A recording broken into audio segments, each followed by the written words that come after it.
¿Qué hay? A veces para definir el manga se dice que es cómic de origen japonés. Aunque puede que esta no sea una definición del todo errónea, creo que estaremos de acuerdo en que el manga se define por algo más que su origen geográfico. Hay una serie de estilos, narrativas, desarrollo de personajes y demás que delimitan un poco más lo que es este medio. Por eso tenemos cosas como manga francés o manga español, por ejemplo. Pero bueno, no he venido hoy a buscar una definición ajustada para lo que es el manga. Todo esto justamente lo he sacado para compararlo con sus dos grandes hermanos, que son el cómic europeo y el cómic americano.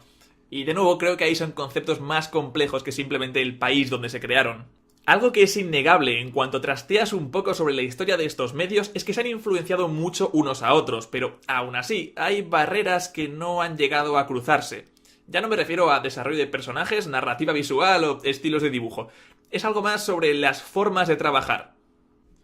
Una de ellas es el puesto que ocupa el autor dentro del sistema.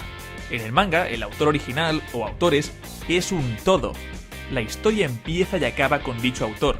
Es complicado concebir a los personajes y el mundo de One Piece en las manos de otro mangaka que no sea Eiichiro Oda. Pero si nos vamos a Estados Unidos, ahí la cosa cambia mucho. Vale, reconozco que aquí entran en juego diferentes conceptos sobre legalidades y derechos de autor de cada país y no me manejo demasiado bien en eso. Me sacas de la legalidad española y me pierdo muchísimo. Pero si nos vamos a Estados Unidos, este tema ha tenido decenas y centenares de litigios. Incluso a día de hoy, autores icónicos como Alan Moore o Brian K. Vaughan siguen quejándose enérgicamente sobre la actitud de las editoriales, puesto que ahí, cuando un personaje se creaba bajo el encargo previo de la editorial, este pasaba a ser propiedad de la editorial y no del autor. Y de ahí que, bueno, pues no hablemos de un autor, una obra, sino de cuánto me gusta el Batman de Frank Miller, por ejemplo. En cambio, en Japón los autores tienen mayor poder de decisión. Todo depende mucho de contratos de explotación, etc., pero en general los derechos siguen perteneciendo al autor y todas las autorizaciones tienen que pasar por él. ¿Y toda esta chapa por qué? Pues justamente por Toyotaro. Quizá no todo el mundo se orienta al escuchar este nombre, pero Toyotaro es el tipo que está dibujando y guionizando actualmente el manga de Dragon Ball Super bajo las indicaciones y la supervisión de Toriyama y, sinceramente, me gusta mucho el trabajo que está haciendo. Pero no deja de ser el mismo Dragon Ball. Es cierto que es más retroreferencial, con paneles muy similares al trabajo original de Toriyama, pero hay muy poco Toyotaro en Dragon Ball Super. A ver, en realidad estoy convencido de que hay mucho más de lo que se supone, porque siendo Toyotaro un fan que se hizo famoso con su versión de Dragon Ball AF, una especie de doujinshi post-GT, se nota en Super mucho más cariño al Dragon Ball que gustaba al fan que al Dragon Ball que gustaba a Toriyama. Una distinción que ya expliqué cuando hablé de la evolución del estilo de Akira Toriyama. Pero volvamos a lo de antes, sino de cuánto me gusta el Batman de Frank Miller, por ejemplo.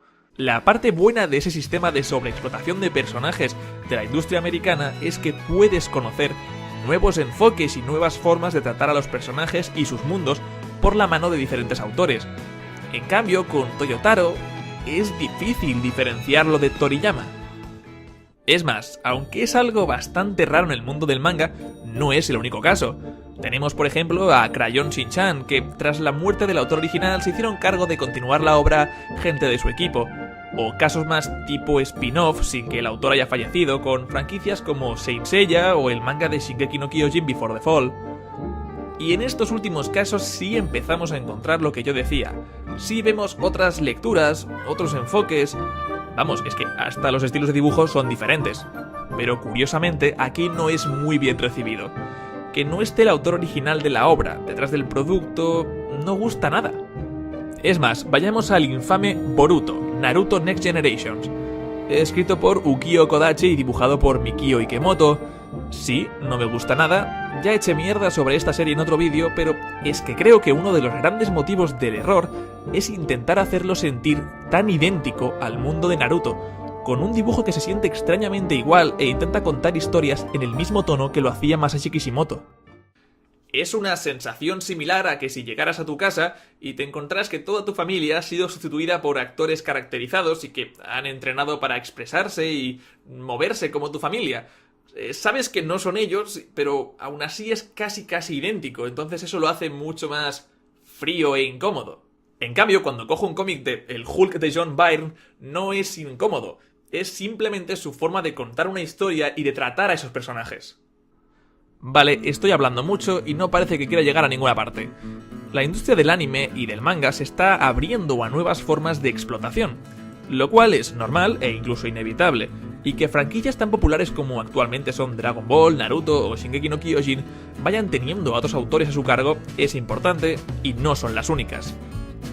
Creo que poco a poco, por el inicial rechazo del público, lo van introduciendo con cuentagotas y justamente eso puede habernos llevado a tener estas artificiales copias frías y sin vida. Es decir, el miedo a que la gente rechace cualquier otro autor que no sea el creador original de la franquicia de manga puede haberles llevado a intentar hacer esas copias tan idénticas, y creando con ello un sistema de explotación todavía más comercial que el americano. Pero, ¿y si puestos a explotar así las franquicias, asumiendo que fuera algo inevitable, por qué no pasar a un sistema más a la americana?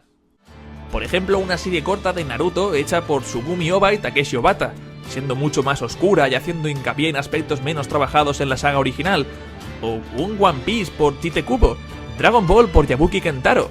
Serían aproximaciones mucho más enriquecedoras que las frías copias que parece que se van a intentar ir utilizando cada vez más. Todo esto podría acabar llevándonos a más crossovers o incluso universos unificados con cosas como la Liga de la Justicia de la Shonen Jump, con Naruto, Luffy, Goku, Toriko, Yusuke, Gon, etc. A ver, todo esto suena muy loco y sinceramente prefiero un sistema más tradicional e identitario de autor con obra como el que se lleva usando en la industria japonesa desde siempre. Se siente más auténtico, se nota el peso del autor en la obra y no dejan de ser personajes y mundos creados para contar exclusivamente ese mensaje. La otra versión es trabajar con piezas prestadas, adaptarlas ligeramente y con esos elementos y esas herramientas intentar contar tu mensaje. Pero si cada vez se van a explotar más las franquicias, casi prefiero verlas en manos completamente de otro autor, permitiendo que sea algo más enriquecedor y que expandan más el concepto y no estas pseudocopias frías. Aunque entiendo perfectamente que todo esto es cambiar mucho el paradigma de la industria del manga, y a todo esto hay que sumarle a su medio hermano bastardo el anime. A ver, no es momento de echarle mierda al anime, pero sí que es una industria que está mucho más focalizada en sacar productos de corta vida, tremendamente explotados y de calidad como mínimo cuestionable con tal de sacar muchos cada temporada. Y si en el manga se podía empezar a perder la fuerza del mensaje del autor dentro de su obra, como nos abramos mucho a despersonalizar las obras en la industria del anime, es posible que de aquí a poco tiempo estemos valorando a Dragon Ball GT como una maravilla de lo audiovisual. Y tengo bastante claro que no quiero vivir esa industria.